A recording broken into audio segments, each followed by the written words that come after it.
Narasaraopet Lok Sabha YCP incharge ఎంపిక ప్రక్రియలో ఊహించని పేరు తెరపైకి వచ్చింది. ఆ పేరును మంత్రి విడుదల రజనీతో పాటు జిల్లా ఎమ్మెల్యేలంతా తీవ్రంగా వ్యతిరేకిస్తున్నారు.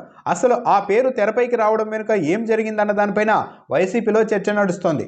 ప్రస్తుతం వైసీపీ ఎంపీగా నరసరావుపేట నుంచి లావు శ్రీకృష్ణదేవరాయలు ఉన్నారు. ఈయన్ని గుంటూరుకు పంపాలని జగన్ భావిస్తున్నారు.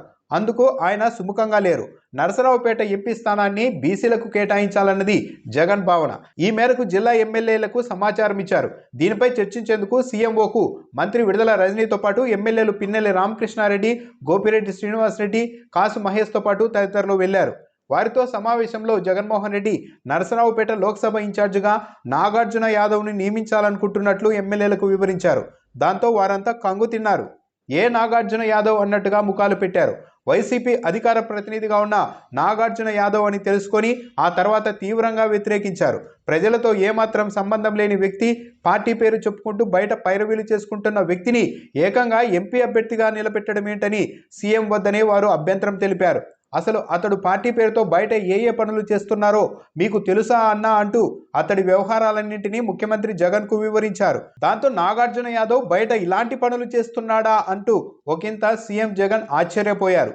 బీసీకి ఎంపీ టికెట్ ఇస్తే తమకు ఎలాంటి అభ్యంతరం లేదని, మేమంతా కలిసి గెలిపించుకుంటామని, అంతేకాని ఇలాంటి వ్యక్తిని తీసుకుని వచ్చి గెలిపించాలంటే ఎలా అని ఎమ్మెల్యేలు నిస్సహాయత వ్యక్తం చేశారు. కావాలంటే మాజీ మంత్రి అనిల్ కుమార్ యాదవ్ను నరసరావుపేట నుంచి ఎంపీగా నిలబెట్టాలని, తామంతా కలిసి గెలిపించుకుంటామని ఎమ్మెల్యేలు సీఎంకు ప్రతిపాదించారు. భేటీ అనంతరం బయటకు వచ్చిన ఎమ్మెల్యేలు అభ్యర్థుల ఎంపికలో కీలక పాత్ర పోషిస్తున్న కీలక వ్యక్తుల వద్ద మరింత అసంతృప్తి వ్యక్తం చేశారు. పార్టీని గెలిపించుకునేందుకు తాము అనేక ప్రయత్నాలు చేస్తుంటే ఈ సమయంలో ఎంపీ అభ్యర్థి అనేవాడు తమకు మరింత బలమయ్యేలా ఉండాలే గాని ప్రజల్లో ఏమాత్రం సంబంధం లేని వయసులో పిల్లగాడిని తెచ్చి ఎంపీగా గెలిపించాలంటే ఇదేమైనా తమాషాగా ఉందా అని ఒక సీనియర్ ఎమ్మెల్యే వారిని ప్రశ్నించారు. ఒక బీసీ ఎమ్మెల్యే అన్న అసలు అతడిని వెంటేసుకొని వెళ్ళి ఓట్లు వేయండి, ఎంపీగా గెలిపించండి అని మేం ప్రచారం చేయడానికైనా సాధ్యమవుతుందా అని ప్రశ్నించారు. అయితే వారు మాత్రం ఈ పేరు ప్రతిపాదన వెనుక తమ ప్రమేయం లేదని, ఐపాక్ బృందం సిఫార్సు మేరకే జరిగి ఉండవచ్చని ఎమ్మెల్యేలకు వివరించారు. దాంతో ఒక ఎమ్మెల్యే అంటే ప్రజలతో సంబంధం లేకపోయినా సరే కేవలం టీవీల్లో గట్టిగా అరిస్తే దాన్నే కొలమానంగా తీసుకొని ఐపాక్ రిపోర్ట్లు ఇస్తోందా అని అసంతృప్తి వ్యక్తం చేశారు.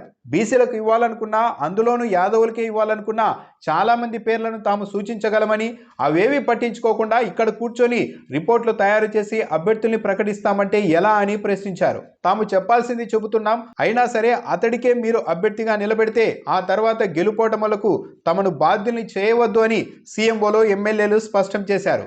అయితే నాగార్జున యాదవ్ కోసం సీఎంఓలో ఉంటూ లాబింగ్ చేస్తున్న వ్యక్తి మాత్రం దీన్ని కులకోణంలో తీసుకెళ్లి నాగార్జునకు టికెట్ దక్కేలా చేయాలనుకుంటున్నట్టు ప్రచారం నడుస్తోంది. నాగార్జున యాదవ్కు టికెట్ ఇస్తే సామాన్యుడిని ఎంపీ చేశారన్న పేరు మీకు వస్తుందంటూ జగన్ను ప్రభావితం చేసే ప్రయత్నాలు చేస్తున్నట్టు వైసీపీలో చర్చ నడుస్తోంది. ఇప్పటికే నాగార్జున యాదవ్కు వైసీపీలో రెడ్డి కుల ద్వేషి అన్న పేరు కూడా ఉంది. ప్రస్తుతం వైసీపీ అధికార ప్రతినిధిగా ఉన్న నాగార్జున యాదవ్కు ఇప్పటికే చైర్మన్ పదవి కూడా దక్కింది.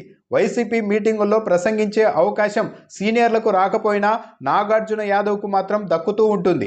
పార్టీ కేంద్ర కార్యాలయంలో ప్రెస్ మీట్లు పెట్టే అవకాశం ఇవ్వాల్సిందిగా సీనియర్ నేత అయిన వైసీపీ జాతీయ అధికార ప్రతినిధి రవిచంద్రారెడ్డి పదే పదే బహిరంగంగా విజ్ఞప్తి చేసినా ఆయనకు ఆ అవకాశం దక్కడానికి చాలా కాలం పట్టింది. కానీ జూనియర్ అయిన నాగార్జున యాదవ్కు చాలా ముందే కేంద్ర కార్యాలయంలో ప్రెస్ మీట్లు పెట్టే అవకాశం కూడా దక్కింది. దీని వెనుక జగన్ వద్దే ఉంటున్న సలహాదారు జీవీడి కృష్ణమోహన్ ప్రోత్సాహం ఉంది అని చెబుతూ ఉంటారు. నాగార్జున యాదవ్ కూడా జీవీడి కృష్ణమోహన్ను కీర్తిస్తూ ఆయన్ను గాడ్ ఫాదర్గా పోస్టులు పెడుతూ ఉంటారు.